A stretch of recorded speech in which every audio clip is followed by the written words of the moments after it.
And we are back on the pod. And now we're on episode 13. That was my jersey number when I last played for Ateneo. And today's topic is about game three of the men's and the women's division and about um door dice, game threes, and we might touch on the reinstatement of my dad as the head coach of San Miguel. And before we start, I know some of you might be wondering bakit ako nakasalamin. I'm really advised to wear glasses. Back, I had to wear contact lens actually. And then, I think on my second year or third year, kikwento bago ako mag-start, napunit yung contact lens ko one practice inside my eye and that was the worst feeling. Hindi ko alam if someone here who listens or watches on YouTube na napunit ng contact lens inside their eyes and super sakit. As in, pulang-pula yung mata ko, hindi mahanap yung kalahating fragment na naputol, so I had to go to the hospital. Parang natanggal naman pala nung ano, pero ang tagal dahil sobrang sakit na tumutusok sa eyeball ko and then I had to get checked sa hospital right after just to make sure na wala lang natirang part nung contact lens na naiwan sa loob. Pero yun, I had to wear goggles for a while. And then after nun, um, yung goggles walang grado. Just a protective, for protective measures dahil namumula pa yung mata ko tapos masakit. And then after nun, I started playing without contact lens. So medyo, hindi naman malabo pero parang smaller lahat until now na sinanay ko na. So since then, di na ako nagko-contact lens and di na yung nag-glasses during games. Pero yun, partida sa mga kalaban. Hindi, joke lang. Pero seriously, mas mali, parang mas malit lahat. I also have astigmatism. So, ayun. Mm, try ko na mag ng glasses sometimes. I get headaches pag naka-glasses, way better. Way better. So anyway, let's go to our topic, which is game three. I watched the women's game 3 earlier, NU versus USD in Araneta. Yung men's sa TV ko na lang pinanood, wala akong ticket. Um, let's start with the women's. The women's team earlier, anyone, well deserved 14-0, won game one, lost game two. And then game three, they were up big, heading to the fourth.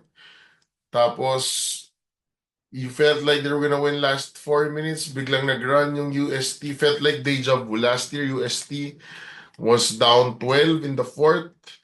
Tapos nanalo pa for one point nung mahabol yung UST, medyo ganun yung feeling, was down 5 tapos tumira pa ng 3 points, nagbintis lang. And then yeah, nanalo NU. They should have really won this season. Grabe yung talent, super lalim. Imagine a team where if off night si CC, there's a Kayabyab. If the off night si Kayabyab, there's Surada. Pag wala, nandyan si Pingol, nandyan si Canuto, nandyan si Betanio. Then they have, of course, the Rookie of the Year, Finals MVP, Shelo Pagdulangan. Grabe yung buhat. Grabe yung buhat ni Shelo. Well-deserved Finals MVP. And what's crazy earlier, it was the two rookies, super rookies, Sherba of USD and the NU were killing it. Sila ata top scores for both teams at one point. Hindi ko alam if natapos ganun, pero those two rookies, ballers, talagang kakaiba. Future of women's basketball.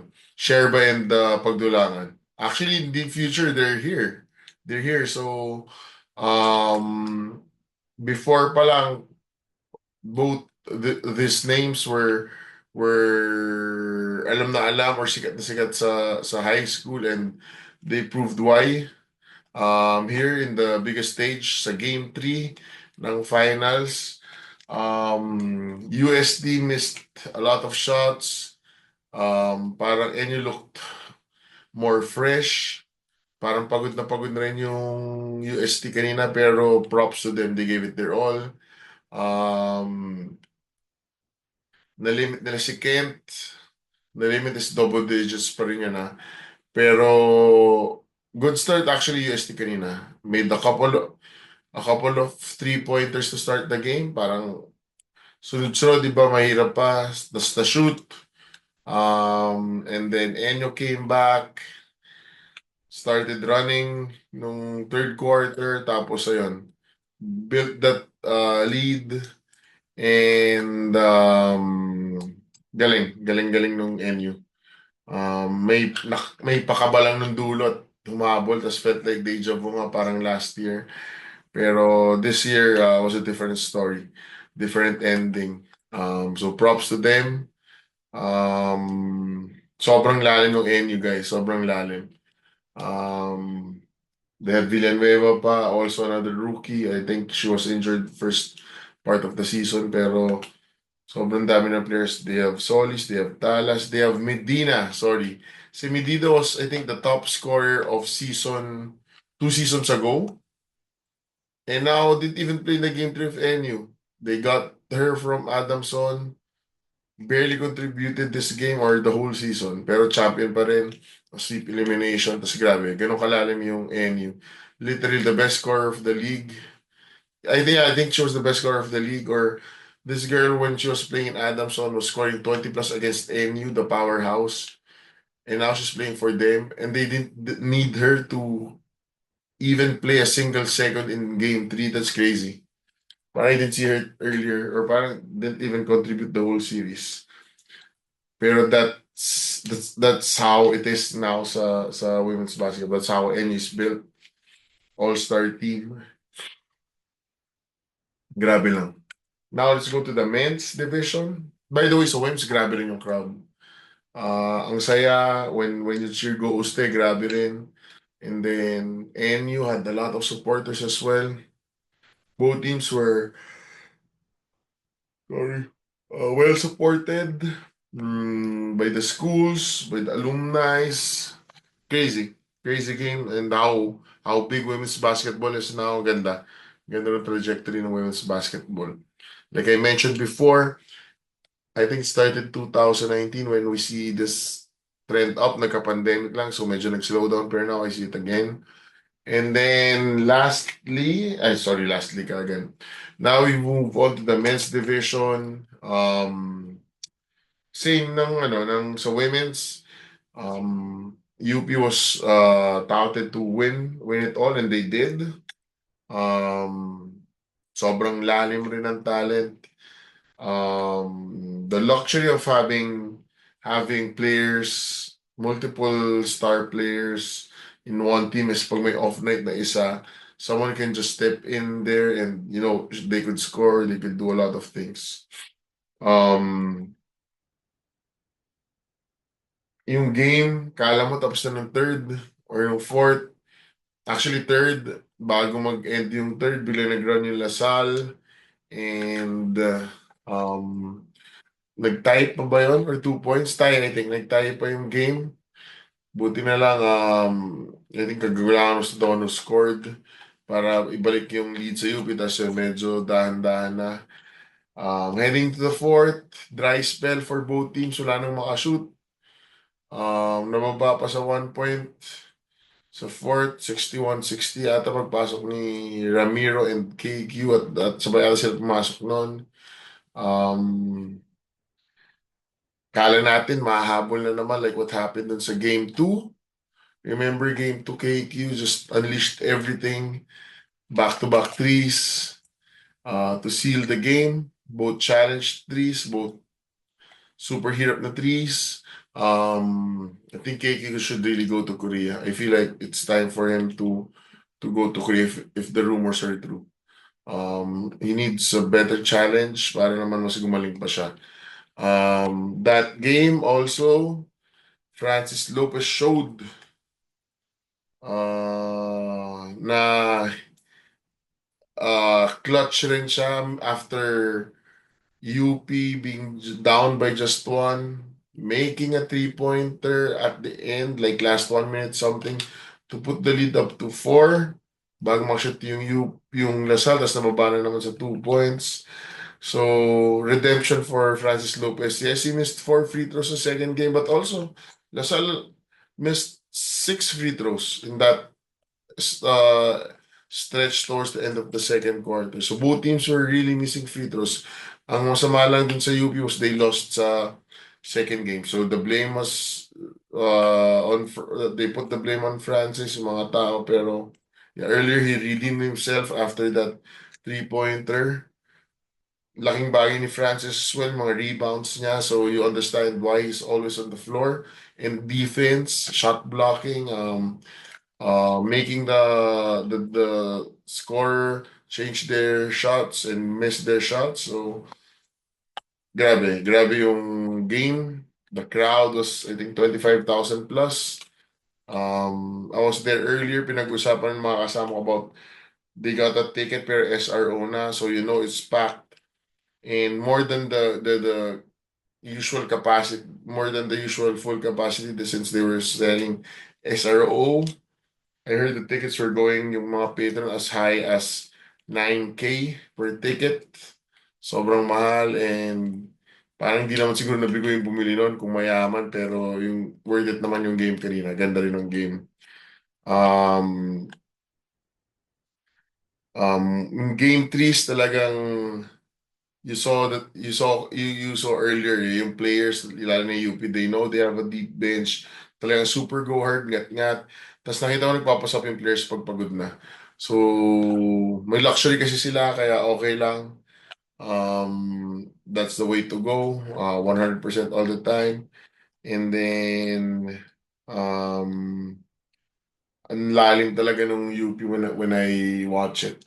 May QMB, Gary Stevens, who who really hasn't played a lot compared to when he was wrecking it in UE, 'di ba? Tapos meron pa sila mga Torculas na hindi mo na sakto lang yung paggagamit, Briones na hindi nagagamit. Even the foreign student nila si Udodo hindi na rin nagagamit dahil ang dami ng players and they have QMB pa. Tapos Francis Lopez is playing the four. So yes, sobrang lalim. Di ko na alam kung paano gagamitin. Pero that's a good problem for Coach Gould dahil yun, marami sila. Di ba? Marami silang choices. Um, Grabe rin, munti nang maging parang game 2, humabol yung UP from down 12, climb back up. Sorry. I think 14 pala yun, pero at one point parang 12, tapos na-tie pa yung game or down to 1. What a Game of Thrones yun, Game of Thrones. Tapos biglang nung dulo wala na makashoot, defensive game na. Bodies were all over the floor. Grabe. The intensity for both men's and women's was off the charts as well. Um, you know what happened to in the women's, may nung NUUST para may commotion pa after. Sa men's may commotion rin. Medyo there's a rivalry brewing and that's good. That's good for the league. So yan, nakakatuwa. In terms of the PBA, yes, my dad is back with San Miguel. We heard the stories about RSA calling him up and then yon, sabihan siya na gusto mag-coach again, and to be honest, I'm half-half. Parang okay na rin dati nung assistant siya since makakalaro parate, healthier, walang stress masyado, just a little. But also happy for him kasi I know he has been coaching for a while. He deserved to coach the past few conferences. So, ayun. In terms of San Miguel, I feel like the last two games they won. Pero I feel like they need a new import. Personal thought ko yun. Terren Jones, tama ba? Terren Jones won't give them that chip if Junmar's playing like an import. I know Junmar plays big all the time, pero you can see na medyo hindi pa nakaka-adapt sa system at saka sa style of play ng Philippines si Jones. A lot of missed opportunities, mga hindi rin nasalo, na bola. So yeah, I feel like ayun yung ano ko. Um, so yes, my dad is back. He mentioned about having short rotations already. Though ngayon nakita ko nag-explore and experiment since Terra Firma game. And the last game was Blackwater.